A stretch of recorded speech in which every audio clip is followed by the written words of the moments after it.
Good afternoon, everybody, and thanks for joining us. I'm Karen Sanchez with Sikich, so I'm glad to have everybody join us this afternoon. We wanted to cover a couple housekeeping items, and then we'll kick it off with some introductions of the team here. Today's format is going to be some content covered from a number of different speakers, and then we're going to spend a lot of the time doing a Q&A session. So we're interested in hearing what you want to hear about, learn about with respect to how to attract and retain talent. Obviously, it's a timely topic in today's environment. I think everybody's been struggling with some of those areas. So please submit your questions via the question or chat feature on your webinar control panel. We're hoping to address all your questions during today's presentation. If we can't get to all of them, we'll have someone follow up with you after the webinar. The presentation slides can be downloaded from the handout section of your control panel.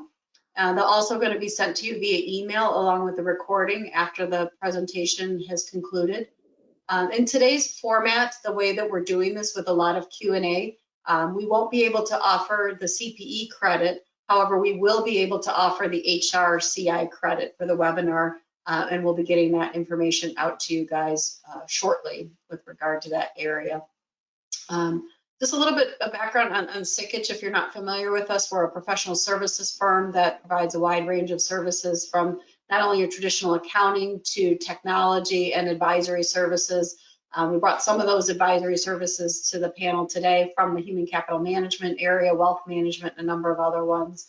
One of the ways that Sikich has grown over the years is by bringing in the services that our clients are asking for, similar to the ones that we brought to you here today, so that we can really have kind of that consultative approach to what our clients' needs are. So I'll go through and do quick introductions to our panel here today. So Dave McKeon is Managing Director in our Human Capital Management and Payroll Consulting team. Myself, partner in charge of the Employee Benefits team here at Sikich. Drew Long is one of our tax partners. He's taking a little break from tax season for us today. Andrew Paoni is partner in charge of our Wealth Management and Investment Strategy team. Marie Marks is a Senior Retirement Plan Specialist also in our Wealth Management area, focusing on the retirement plan services. And Randy O'Brien specializes in some of the non-qualified space. He's actually worked with the Sikich plan for as long as I can remember in our non-qualified deferred comp plan. So we're happy to have him join us today as a resource to learn about one of the techniques for retaining the workforce there. So Dave, I'll have you kick us off here today with some of the HR challenges, retention challenges. Great. Thank you, Karen, and good morning, good afternoon, everyone. Clearly, you've all have felt the struggles of trying to attract and retain great talent. In today's world, which you've all heard the great resignation, in today's world, that's real. Employees are telling us that they're burned out and they're looking to take control of their careers and live their life more, personally. And what that's doing is creating a lot of stress on companies. They're having to find hybrid or remote work environments and arrangements for employees. Some employees are leaving their traditionally proven career path to go into a different path, a different area of interest. And then employees are trying to align their values and beliefs with other organizations. So they're leaving organizations for others so that they feel like they're more in tune. And yet, while all this is going on, the pool of available workers is shrinking as baby boomers begin to retire. So let's take a look at some of the numbers behind all of what I've just said here. If you could go to the next slide. So what we're seeing is although the good news is the unemployment rate continues to drop, 4.6%, but what we're also seeing is a climb in people quitting their roles. And that is something that we've never really seen before. And one economist that I recently read about said that there's no war for talent, talent has won. Well, I would suggest that talent is probably winning, but it's not over yet. So clearly the job market's on fire. and companies have to do creative things to address the attraction and retention of employees. Next slide, please. So in December of this past year, there were a little over 4 million workers who had quit their roles, quit their jobs. And yet, we have had the smallest labor force in the last 20 years. So you have to ask, well, where are these people going then if they're quitting and there's not as many people in the labor force? Well, employees are leaving for a lot of different reasons. Things like bigger opportunities, they're following their interests and passions.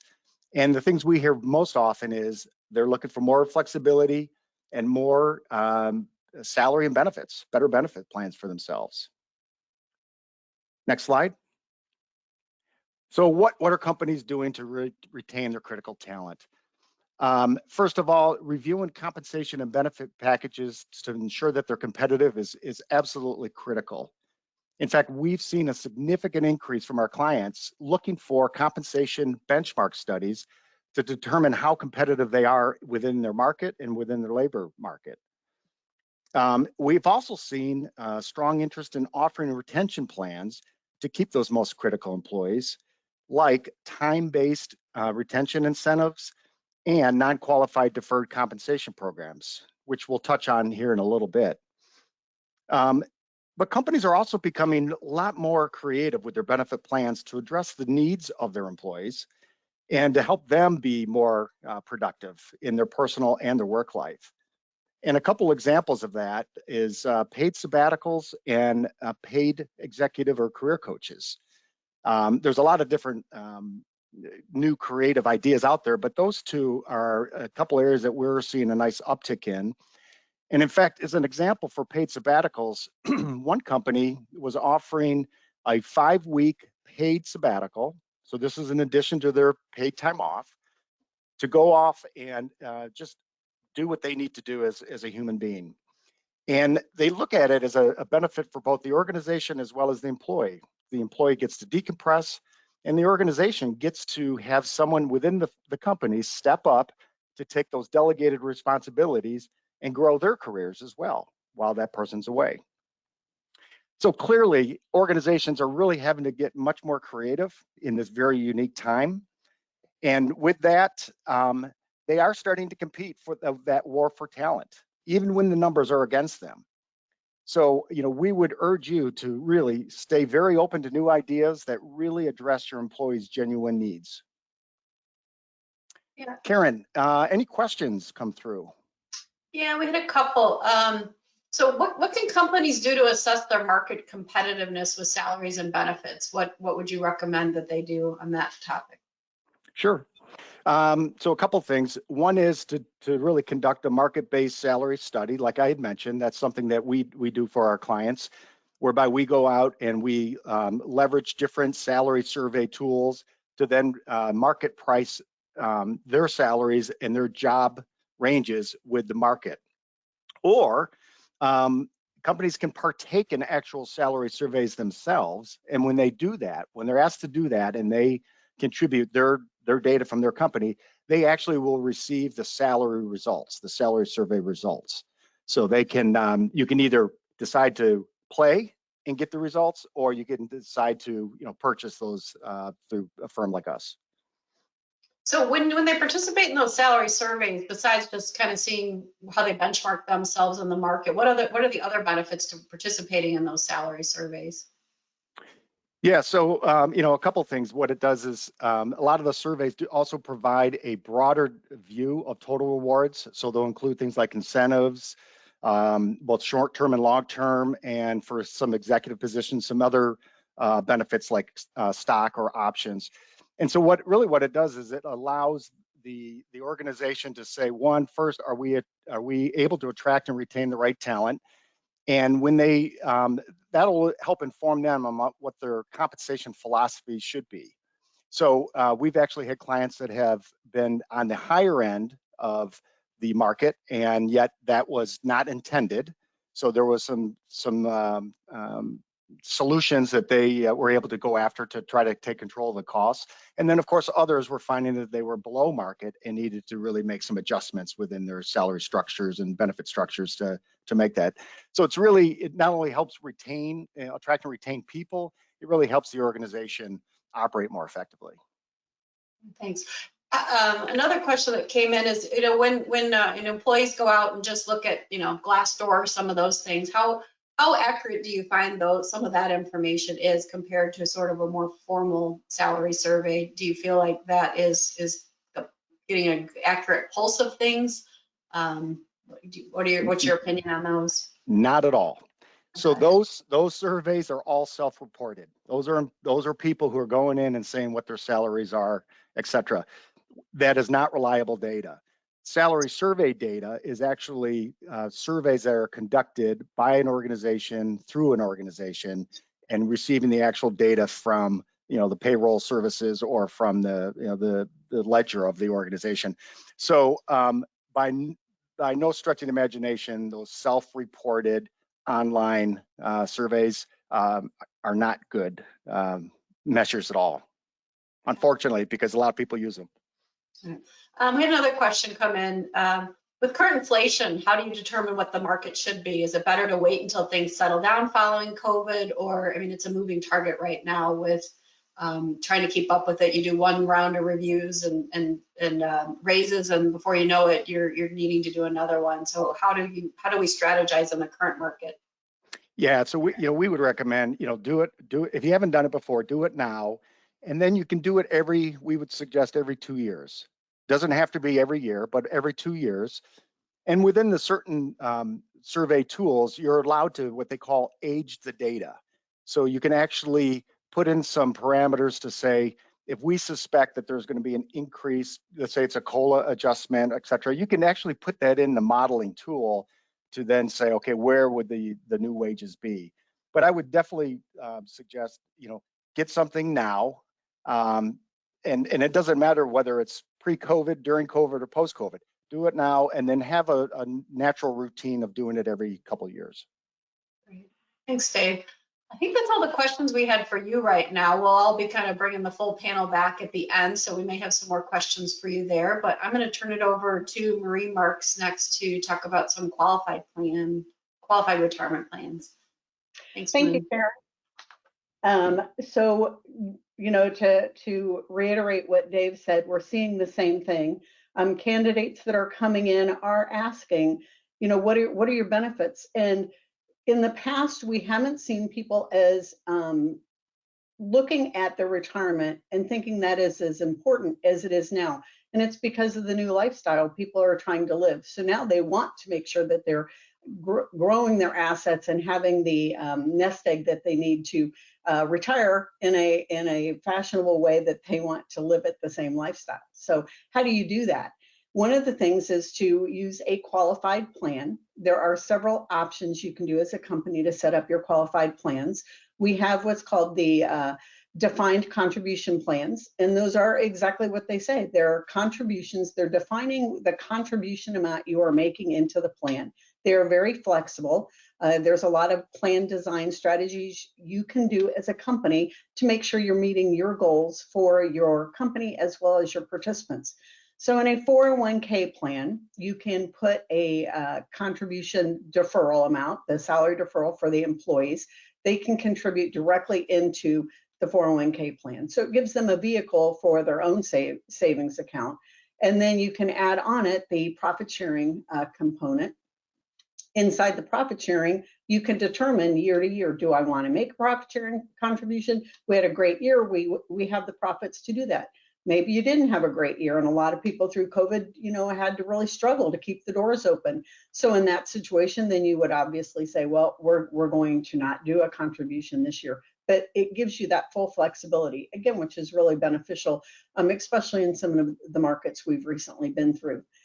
The defined benefit plans is what's called the old pension plans. A lot of people remember the auto dealers that had the big pension plans, and you kind of went to work young and you retired from that same company and you took the pension and you had a life income. We do not see the defined benefit pension plans enforce very much. We see when somebody does have it, or a large organization, typically they're going to freeze it because it's just become very hard to try to keep the dollars growing and the capacity it needs to hit the benchmarks. So we're probably seeing those kind of go away, but it doesn't mean that, you know, some of the smaller companies are coming out saying maybe they want something like that. The biggest growth we see is in what's called the hybrid plan, or a cash balance plan. And a cash balance plan kind of takes the best of both worlds. In a defined contribution 401k profit sharing plan, you build up your money, you retire, and you can decide how that money is going to be spent. If you want to take a lump sum out, whatever you want to do with it. But if you have a defined benefit plan, you stay, and then when they tell you you're going to retire, you get like an income stream. So you don't have the lump sum you can just take. But in a cash balance plan, you can take the lump sum out, which is one of the perks to it.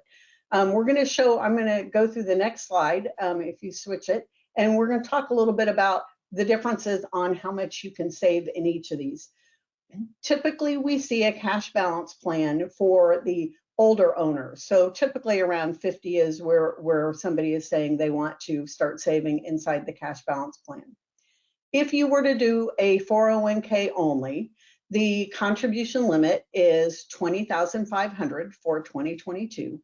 And then you have, if you are over age 50, an additional $6,500. So you can see in our first column there, we have 401k only, and that includes the catch-up contribution because the number started at age 50 here.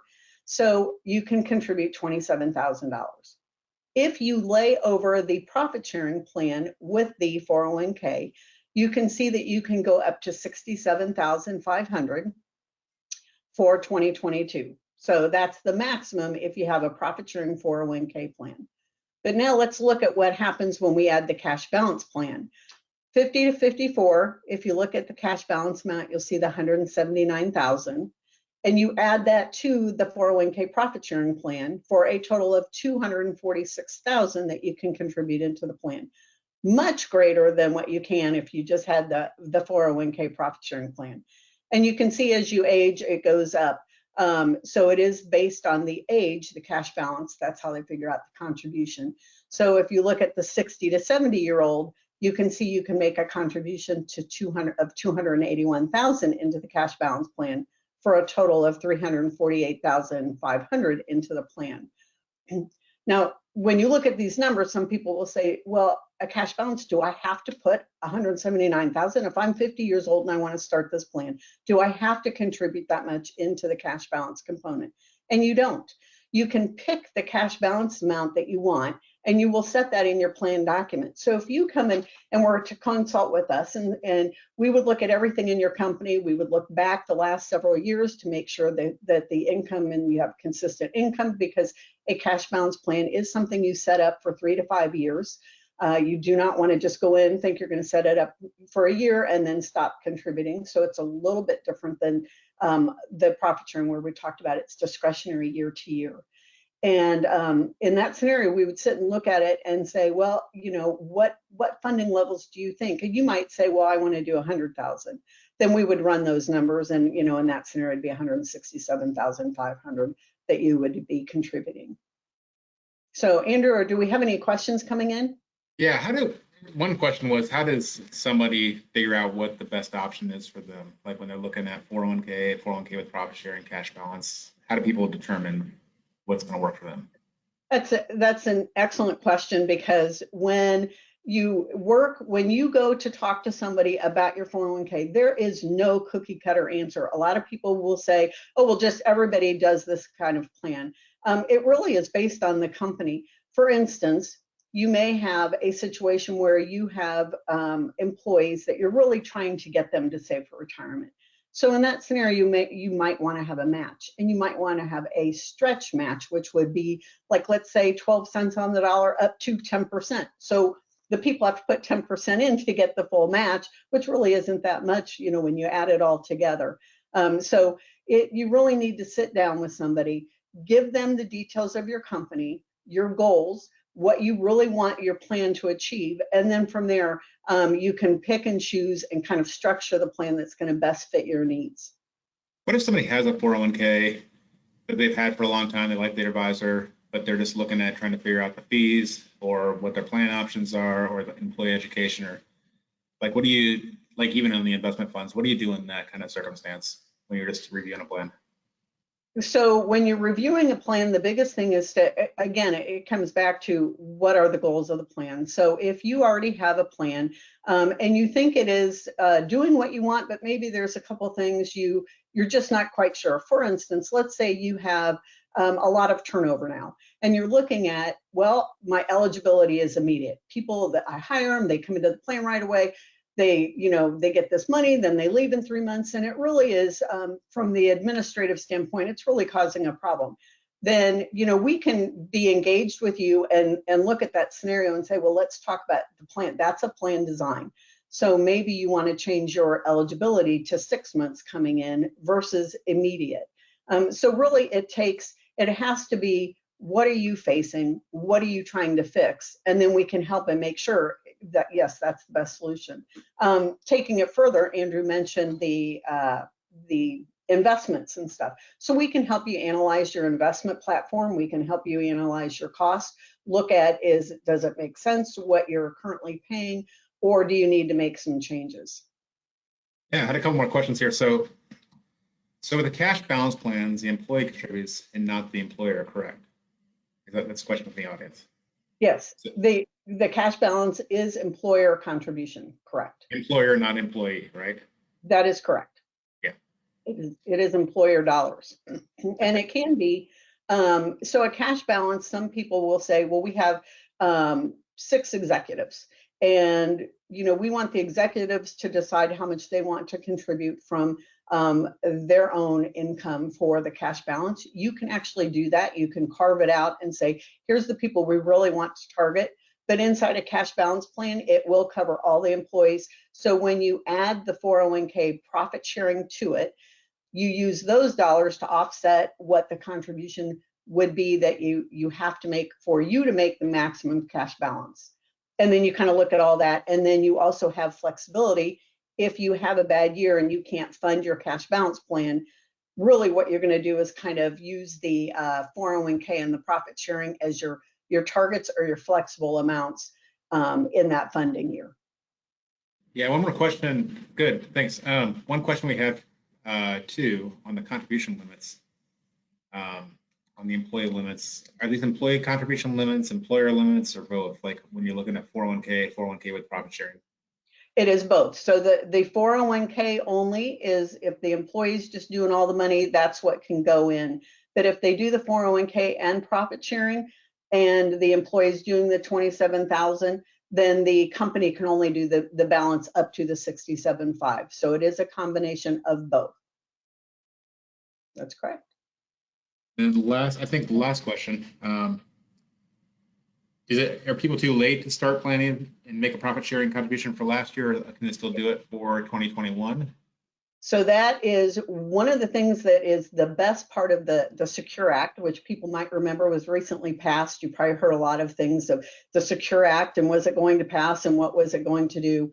One of the best components of that is that now you can do a retirement plan for the previous year. Before, if you wanted to do a profit sharing plan for 2022, you had to do it in 2022 before year end.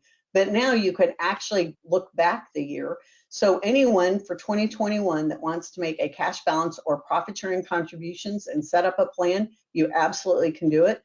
It has to be employer dollars. It cannot be deferrals because you don't have any deferral money. So they wouldn't be able to do the cash or the 401k deferral on their own as the participants, but you can for the plan. And then there were also tax credits that came out of that Secure Act. So, and they're substantial. They're a minimum of $500 up to $5,000 for the first 3 years you start a plan. Again, that's another reason to really look, if you don't have a plan in place, look at, does it make sense? Because the tax benefits you're going to get and the tax credits from the Department of Labor under the Secure Act both of those add up and makes it an opportune time to get your plan in place. Yeah.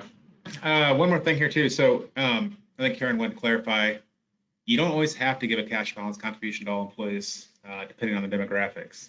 You just have to give it to the higher paid if the plan demographics allow testing to pass. Is that correct?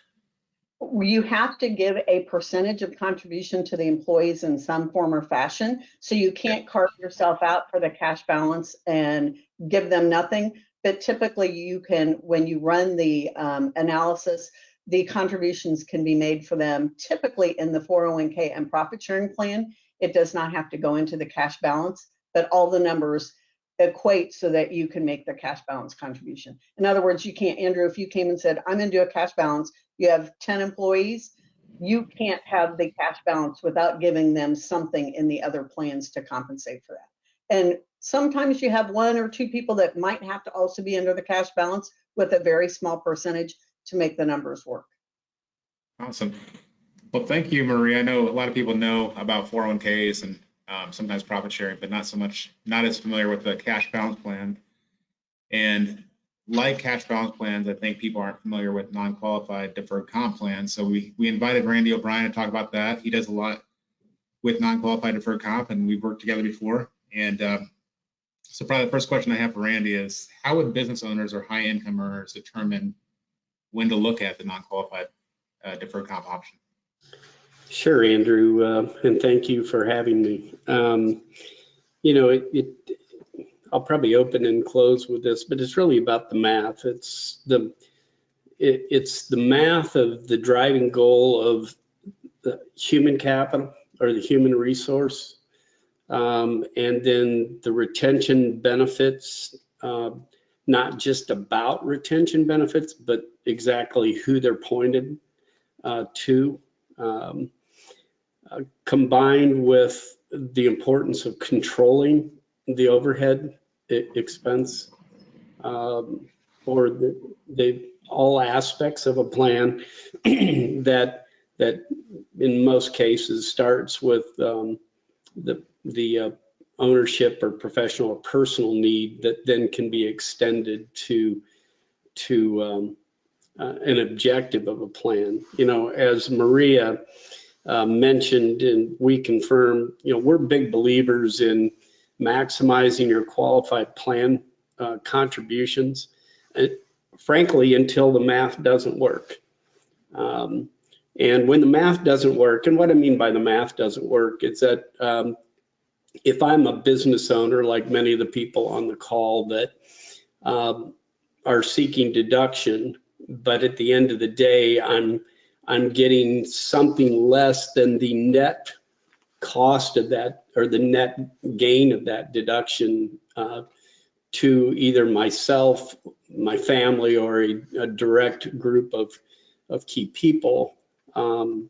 Then I start to look at what else is out there in the marketplace. So it's really the math of the tax structure that we're presented to meet goals and objectives of support the owners, professionals personally, while they're trying to provide those key retention benefits for select personnel. I really like this little look. It provides, if you will, Andrew, a decision tree. You know, you start off with the dilemma is the contribution limits that the ERISA-based plans, or funded plans, if you will, have. And at times, if you're under testing, when refunds occur, it's generally not your rank and file folks, but it is your higher income wage earners. Then you really have to look at, do I deduct it? You know, do I take a deduction? And if I do take a deduction, can I grow some asset to cover that? And do I get it either taxable or tax-free? And when you start to think about the balance of what you're trying to do for yourself and key people, and you look at qualified plans, and again, big believer at safe harbor, looking at cash balance and how that can work in 3 and 4 or 5 year rolling rotation, if you will. And if the math there doesn't work, how could I take the net cost of a deductible payment and be able to take care of select key people, control the aspects of liquidity of a plan, control the access to those assets by the individuals that I'm trying to retain, and then do I develop a corporate funded plan, or commonly known as a CERT plan, or do I allow individuals, non-owner individuals, to actually defer income based on corporate tax structure? And at the end of the day, what we're really trying to do is to say where qualified plans cannot provide meet the goals and objectives of a business owner, can we help our people? Can we help the key people that bring in the revenue stream over and above ourselves? Can we help retain them in an efficient manner that doesn't necessarily increase the fixed overhead cost of the business? If we go to the next slide, the real tax challenge is just that. ERISA plans ironically have a bit of reverse discrimination in them. There are not a lot of options. I think Sikich Wealth Management and Retirement divisions have a better handle on it than most firms in the marketplace. They realize and they are creative in what options you can have in the qualified plans. But most of us, most key people are really limited to what they can do. ERISA caps them. The assets are not accessible, and they also describe, even though it's pushed it out further, they tell you when you're going to have to pay tax. Not only what you can deduct, but when you're going to have to pay it. And again, whether it's current tax proposal or future, it's the phase out of the Roths, and again, with lack of accessibility, key people are really in a bind right now of what to do. Yeah, when we talk about qualified plans, we kind of talk about that umbrella of 401ks and profit sharing and cash balance, but what are non-qualified deferred comp? Yeah, well, basically, I tried to help answer that question there. It's really the next slide. Anything that is not qualified is non-qualified. Yeah. I mean, we think of our brokerage accounts, or as owners or executives, they think of their brokerage account as, well, that's not my qualified plan. No, but it is part of your portfolio of non-qualified assets. So plan designs can be made and built for individuals that from a tax perspective enhances their individual ability to plan for income while staying liquid and having, if you will, the tax deferred wrappers on different tools. The corporate non-qualified plans are where the company is actually wanting to do something that, based on the corporate tax structure, C Corp, S Corp, LLC, partnership, is wanting to do something to enhance select key individuals. That's probably the biggest area where we don't necessarily want to tie it to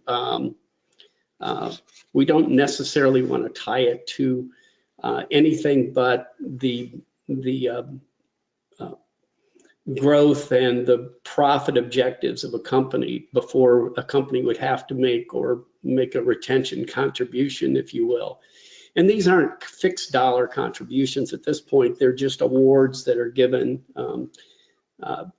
whether it be all corporate paid or whether it be mixed use, whether it be corporate paid or individual pre-tax deferrals, or a mix thereof, very similar to what Marie talked about in company matches. So, they can be built in this non-qualified space where if it's a company plan, it's a delayed deduction. If it's a individual plan, it can be post-tax. It's really the art of the design. Hey, Drew, let's move to the next slide, too. Yeah, so when you look at non-qualified, if you really think about an artist in the market, if you think about an artist, they always start with a blank canvas, right? And then ultimately they paint it in. The rules around non-qualified plans are purposely designed to, if you will, to be vague, because in most cases there's not an immediate deduction. In fact, all cases. But it gives that ability, the flexible nature, to be able to determine who participates, design the features and benefits to meet objectives, whether that be individual contribution and how they vest in that versus company contributions and the length of vesting schedules that can vary right down to the individual.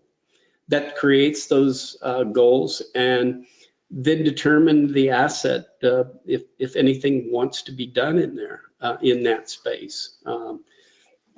So the plans give you a breadth of an ability, unlike ERISA plans, where it's designed to treat everybody relatively the same, to where you can pick and choose and you can control literally all aspects of the plan. That everyone talks about: recruit, retain, and reward, right? But in the non-qualified space, it's really 5 R's. It's meant to recruit, retain, reward, but a properly designed plan can reprimand at a time where maybe a key person doesn't quite do what you want them to do, or they can make it very punitive if they really step out of bounds, and I call it retaliate. So, with that being said, that's not the purpose of this call today, but compared to ERISA or pre-tax plans, you have the pen or the brush, if you will. Yeah, so what financial tools do you use when you're looking at non-qualified plans and trying to figure out the math? Yeah, that's a great question. These plans, where an ERISA plan is deemed to be a funded plan, it's a requirement to fund. Non-qualified plans, it really depends on your tax structure and who are trying to benefit. And so, again, there are ways to build these plans, and we call them, I'll call it a pay-as-you-go. In other words, in a non-qualified plan, traditionally, you are giving a key person or key people a promise to pay them in the future. You're not necessarily increasing your fixed cost overhead, but you realize their value, of which you set the objectives, that if a particular profit goal or sales goals or whatever, all combined, you set the objective or outline of the plan, you're just promising to make a future payment that you can set the rate of return that it grows. You can set the benchmarks that you measure it against, i.e. interest rates or mutual funds, whatever that may be. And then what we find in corporate America is the majority of companies will build a sinking fund, or I have the term contingency capital. And once you get through the tax structure and you determine what you want to do, it's really pretty easy to look at the math of a sinking fund. And here, most companies will use mutual funds as a benchmark, if you will, that are taxable to the corporation until to offset an asset, or they will use institutional life product, which is really where you put $1, you still have $1, but it's all driven by the corporate tax structure or math. What you use is irrelevant. Again, in these plans, you don't have to build a sinking fund, but if you do, what's the most tax efficient way to do it? Yeah. Drew, you want to go ahead and advance to the next slide? Yeah, but this is just a peek of what an institutional product. When people use the word life insurance and the word accumulation in the same sentence, people sometimes get just a little bit, wait a minute, how can this be? But the institutional space, by the way, that doesn't take the dollars it used to 30 years ago. I mean, it used to take $2 million a year to get access to an institutional product. You can actually do it at 50,000 now, but you can see the first year value at say a 50-year-old at 6.34% net. You can see the first year value, and you can see the thinnest veneer of an insurance wrapper. These can be done individually, or they can be done in the aggregate, but it's all about balance sheet, whether it's a personal or corporate balance sheet. Just so that you can see the idea of having liquid alternative assets, whether they're taxable or they're in a tax wrapper, is really just part of the play. But I thought in discussing with you, it might be good to let people see what's actually out in the marketplace that could be usable. Yeah. What financial tools are utilized in the non-qualified plans when you're? Really all of them. Again, because if we look at, if we look at what we're trying to do, it really depends on the tax structure. As I said, most companies will look to either based on how they design a plan and the creativity of what they need behind the plan is really determining what they do if they're going to build contingency capital that they keep on a balance sheet. Let's take a look at this, for example. I mean, I don't know how many individuals on the call are involved or own S Corp, LLCs, where they're pass-through entities, right, from a tax perspective. And the business owners themselves are always looking at ways to build capital for either personal or corporate use. But then again, with the great resignation world going, they're looking at ways to retain top people. Again, not losing control of an asset, being able to better align the corporate objectives with individual performance, where they want to retain some top people. And in the back of their mind as a business owner, they're really looking at succession as well. What happens if something happened to me, or what happens if one of these days I'm going to want to monetize the value of this business. And then did I create a sinking fund that ultimately allows me to deduct dollars I've set aside to do that, but also to get them back from a tax perspective for my own future use at a time when an equity event occurs.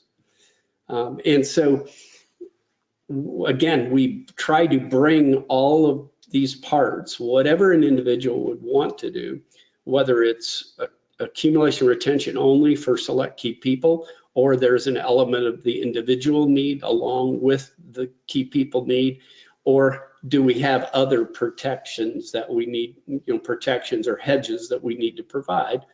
The non-qualified space gives you that open architecture capability.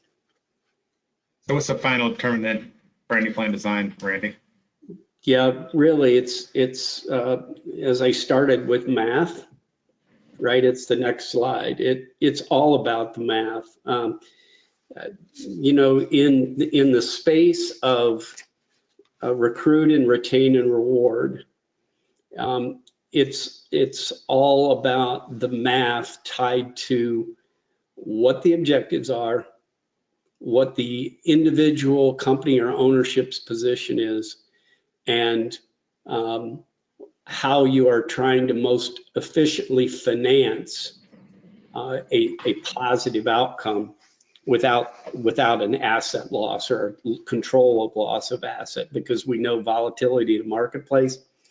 You may need capital, and you've got to keep that to your fingertips. So math is not emotion, just math. Yeah.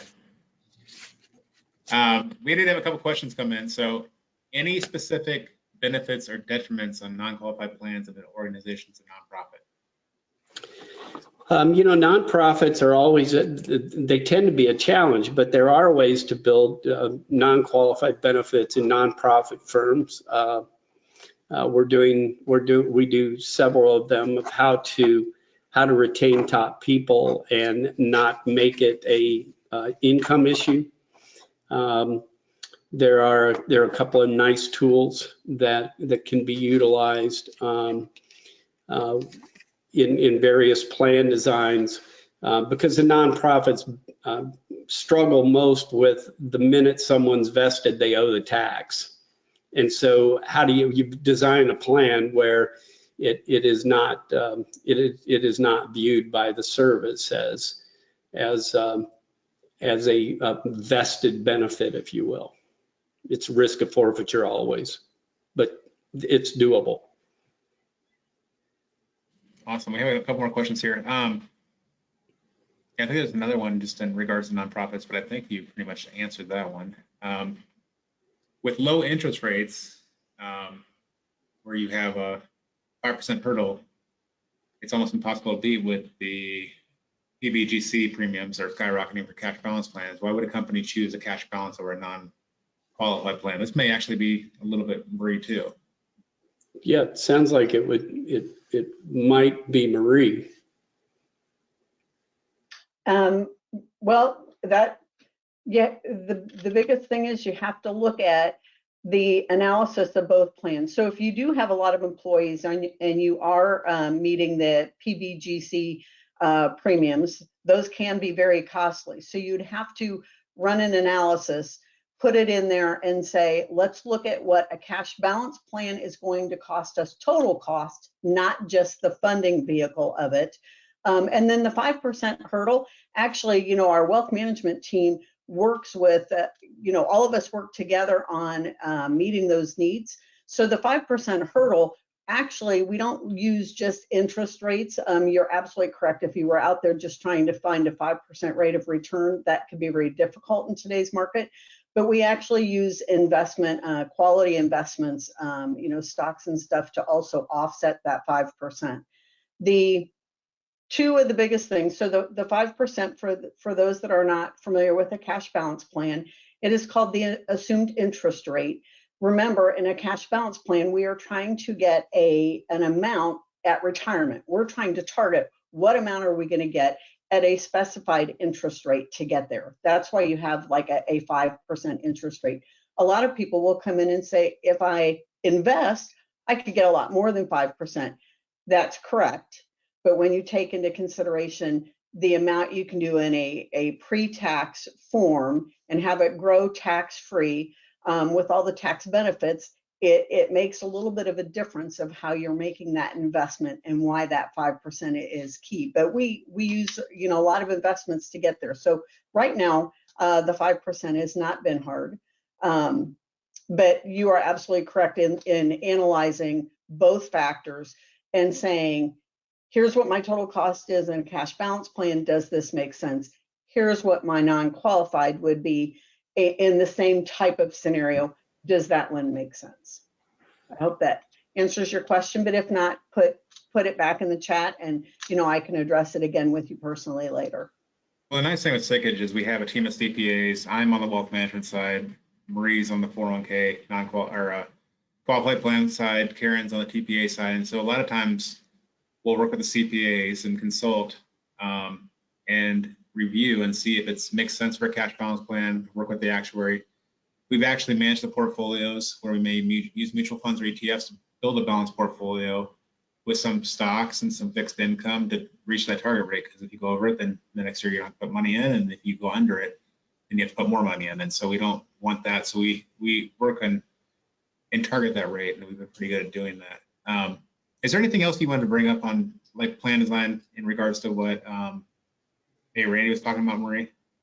I do. So Randy said the art of the design. And when he said it, I was like, oh my gosh, that's perfect. Because even if you have a qualified plan and it's already established, most people think they set their plan design, they get the plan document in place, and they're done. It's one and done. We just live with it. And really, you've got to think of your plan document as a living, breathing part of your plan. And when you have changes or something changes in the organization, it's something to readdress. And right now, the Department of Labor requires what we call restatements of plan documents every so many years. We are in a restatement period, which means your TPA will restate your plan document for free. They usually notify you and tell you, we're in a plan design restatement. Do you want any changes? Well, if you don't reach out and tell them, yeah, I don't know if I want any changes, then, a lot of people just say, yes, go with it, do what we've done. But what I would tell you is take this time, meet with your TPA again, and just run through the questionnaire with them. It's not very long. It won't take very much time. But by the time you're done, you're going to go, oh, yeah, we didn't think about that on eligibility, or we didn't think about what we're using for compensation. We didn't have other forms of compensation when we started this plan. And it will really give you the robust part of your plan. So I wanted to just mention that. That's good. If anybody else has any questions, we got about 10 minutes left, and we're probably going to do a little bit of question and answer. But while we're waiting for those, Drew, one question I have for you is, I know you deal with a lot of business owners, and when you're working with them, what are the tax implications of a cash balance plan versus a non-qualified deferred comp? Yeah, sure. There is a difference. Generally speaking, when I talk to business owners just in our annual tax planning, or whether we're physically working on the return at the time or just getting ready for year end, is we try to get just an overall feel for what the goals are of the business, of course, and then how that tax year comes and then that structure. A lot of times the conversation just goes straight to, look, I got a lot of income and I need to find a way to get some of this taken care of. I've got cash on the balance sheet, I've got good employees, and so that conversation usually directs me towards that qualified plan structure. And so then I can refer Marie in and we can go that direction. And then we'll determine what we want our profit sharing to be, and then that'll help out with the tax bill. If it goes another direction though, if we have a conversation that maybe hinges on a key employee, maybe if you have a contractor, I'm just kind of thinking of a more recent conversation, and say, I've got a project manager, he's 33 years old, he's doing wonderful, I couldn't live without him. I've got a lot of competition right now, and they maybe have the ability to issue stock options or other kinds of perks that maybe I'm just not ready to do at this point. Then that leads me to the non-qualified plan direction, because the biggest difference is that you've got a qualified plan where everyone has to be treated the same, right?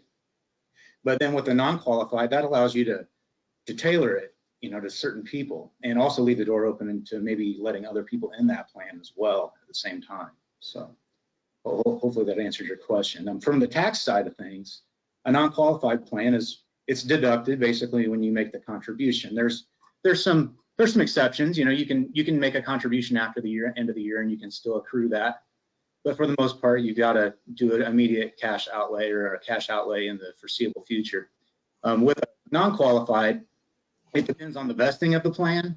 Okay, when the employees vested in that, and when the plan itself is funded. So when an employee gets vested, many times, not every time, but many times an employee will have to pay Social Security, Medicare tax on that, or the employer will. But then when it comes time to make that physical contribution, then the employer will take the deduction at that time. Randy, I know there's probably some other questions from the group, so feel free to shoot that in the text. We put together a few just commonly asked questions for the group. I know that a lot of the ones I get over time, a lot of the ones others, and we've kind of compiled a few. This one's kind of for Marie and Randy. So if cash flow forecasts change, I know that right now we've got a lot of balance sheets right now with PPP money sitting on them, maybe some employee retention credit money sitting on them. And so people, though we're always worried about cash, that's not the number one concern right now. We want to know how to get our taxes down and things like that. But if cash flow forecasts change in a couple of years, and say they change for the worst, what are some options that employers can utilize? in order to kind of tailor that back to their current reality. So in the qualified plan space, we talked about if you have a profit sharing that is discretionary, so that automatically gives you that flexibility. But let's say that you have a cash balance plan and we're 2 years into it and you can't make the contributions at the level you thought. You can amend the plan and change that contribution rate. There are restrictions, so it's not just open, oh, I'm going to change it this year, I'll change it next year. It pretty much is you want to keep it in place, but there are some certain things that can happen that will allow you to make some adjustments to it, or you can actually terminate the cash balance plan if you have the right reasons to be able to do it and can show that it's a financial hardship. Then you can actually terminate it if you had to. So there is some flexibility there. But one of the things we do talk about, when you go into a cash balance plan, you want to really look at what is the income, what has it been, how strong is the company in the industry, to make a determination before jumping into it. Or if you came in and said, I want to max out everything, I'm just going to put it all in there for the next 5 years, I want to make those. But then we look back and say, well, but you really haven't had the income to do that. Maybe it doesn't make sense.